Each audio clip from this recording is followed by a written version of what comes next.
I have used the same barrel tumbler since I started making jewelry, so I was really excited when I was offered a magnetic pin tumbler to try it out. The highlight of this tumbler, I will say right off the top, is its efficiency. It produces results very quickly. I am looking at this through the eyes of someone who has only used a barrel tumbler, so if you are in that same boat and considering this as a potential upgrade, this video may be for you. I will show you what it looks like to set one up and use it, and I'll share some subtle but important to know differences between this tumbler and the other one I have used. Once I got it set up, I used this tumbler to polish fine silver clay pieces, sterling castings, and pieces containing cubic zirconia, and also threw in a few pieces with a patina to see what would happen to them. These are things I noticed right away. It's quite heavy, so it's nice to see it carefully packaged. It has a clear acrylic bowl that sits on top of a heavy base, a power cable. Of course, the big difference from a barrel tumbler is the use of these magnetic pins. They're much smaller than the steel shot or ceramic media of a barrel tumbler. And yes, they are magnetic, which was fun to feel. The manual covers the basics of the parts of the machine, its safe use, and the different controls. Pause to read if you want to see what we're working with here. There may be some translation confusion in that it references both an organic glass and an acrylic bowl, but you can find the info that matters here. It also states that the tumbler is safe for cubic zirconia. There are two main controls. There is a timer at right, and then with the switch on the left, you can choose between 1 or 2 directional rotation. When working in fine silver clay, which is my primary medium, I make a lot of pieces that are high in subtle detail, and then after firing, those pieces need some tumbling to brighten them up. These are the kinds of pieces that I would not use a rougher polishing tool on beforehand, but I would only tumble. So I made 2 matching pendants in different sizes so I can tell them apart, with a very fine texture created by both that lavender mold and a fine point paintbrush with a little water. I chose this brushwork to test because it helps me quickly understand the impact of the tumbling media. I also have some of my original works cast in sterling silver, and we'll also look at how this tumbler acted on those. After they are fired in the kiln, they look like this. This white look is sometimes misunderstood, but there's nothing here except silver. It just hasn't been polished or burnished yet. After referencing the manual, I put a small amount of water and a capful of Shine Bright into the basin. I do often use dish soap in my barrel tumbler, but have read that soaps that make a lot of suds can cause problems in a magnetic pin tumbler. Shine Bright and other similar burnishing compounds are widely recommended for most tumblers. I also weighed the pins to confirm that the amount they sent me is the 200 grams that they recommend to be used at once, and it was, so I put them all in.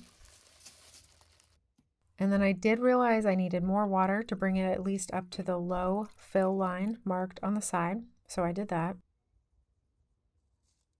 And I'm also going to prepare the barrel tumbler so I can tumble both of these pieces simultaneously and then compare my results. Here's a close-up of what they look like before tumbling and the back. One goes into each tumbler.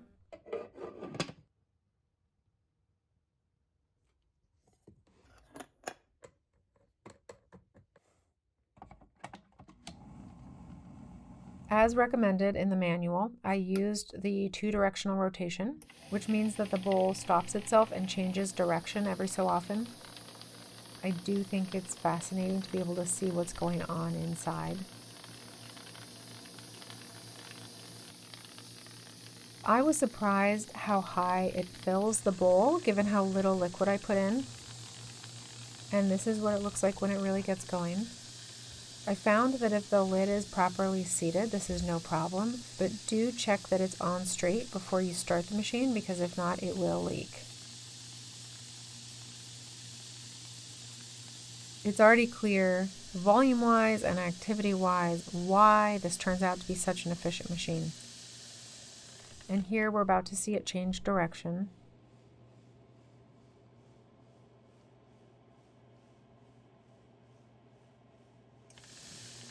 There are a few different ways to get your work out of here, including draining the water and dumping this out on a paper towel and sorting through it. But if I just have a few pieces, I'm going to find them like this. I ran this for 10 minutes. I'm immediately noticing that this is a much more advanced polish than I would expect for my barrel tumbler in the same amount of time. I'd say it would take 3 to 5 times longer to reach this result in a barrel tumbler. Also, to give you a heads up, this happened, but it washed off easily with a soapy scrub. These are the results. The piece on the left was in the barrel tumbler for 10 minutes, while the right was in the magnetic pin tumbler, also for 10 minutes. Even if you're not familiar with tumbling silver, I think you'd be able to see how much more polished the large one is. Up close, you can see the pins had good reach into those small spaces in the lavender buds. I'm really impressed. Here's the back. You can see the difference in the amount of white or unpolished surface. Here they are in inside light and direct sunlight. Purely rating the pin tumbler on efficiency, it's the clear winner. Before I use this again, I wanted to figure out how to clean the pins. I took the bowl off the base and to our utility sink. I found that disturbing the media with running water and then slowly pouring out the water worked well. I did this twice. Please, of course, be mindful if you're doing this over a sink to maybe keep a different basin under this in case you lose pins. I cleaned the barrel with rubbing alcohol on a paper towel. Now for the sterling silver castings. I put one of each of these raw castings in each tumbler, and I did the same for this set of lightly cleaned up castings, one in each tumbler, again for 10 minutes. And these are the results. The set on the left is from the barrel tumbler, the set on the right is from the pin tumbler, and you can see that those have a notably more advanced polish. The difference is a little more subtle than with the fine silver pieces because the sterling is a slightly harder metal.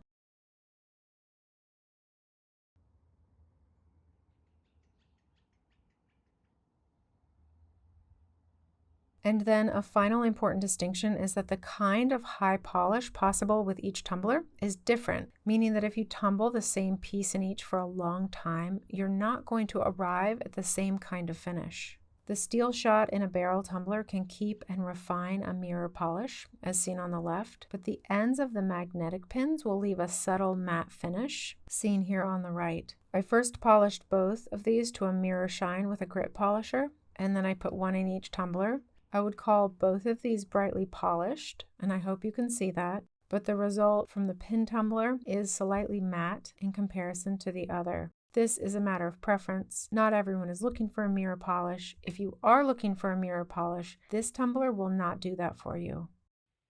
The manual said that the cubic zirconia would be safe, so I put in these samples to see how they fared. This is the before. A few of these have been treated with liver of sulfur, which is why they are darker. After 10 minutes of tumbling, they looked like this. The patina has been removed in places on the earrings and lightened a little on the seahorse, and the stones themselves are all just fine. A lot of people have strong feelings about which kind of tumbler is best, and after using this machine, I think that which is right for you comes down to some nuance about what you're going to be using it for. Given the efficiency of this magnetic tumbler, it would be excellent for you if you want fast polishing, bulk polishing, or want to use the built-in timer feature for an exact amount of time. And the pins are also smaller than traditional tumbling shot and so can get into smaller spaces. Those are all reasons that I will be using this machine in my practice going forward. I hope this was helpful, and thank you to VEVOR for the opportunity.